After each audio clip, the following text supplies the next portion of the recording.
Tewasnya Aibda Paimbonan, Kanit Paminal Polres Musirawas masih dalam penyelidikan tim gabungan khusus yang dibentuk Polda Sumsel.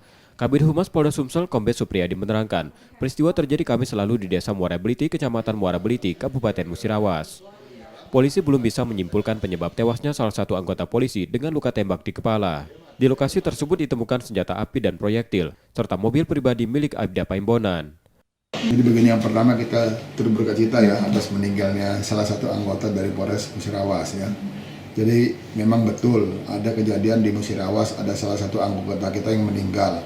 Nah saat ini tim sedang turun ke lapangan atas perintah Bapak Kapolda, tim internal ya, dari Propam dan dari Itwasda untuk mengecek terkait dengan masalah tersebut. Ini infonya meninggalnya kapan Pak? Kemarin, jadi kemarin laporannya, informasi kemarin. Makanya kemarin Pak Kapolda perintahkan bentuk sugar tim, dan tim kemarin juga turun ke lapangan.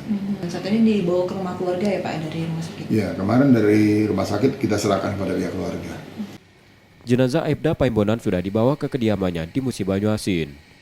Rizky Oktora, Muklas Diferensial, Kompas TV, Palembang, Sumatera Selatan.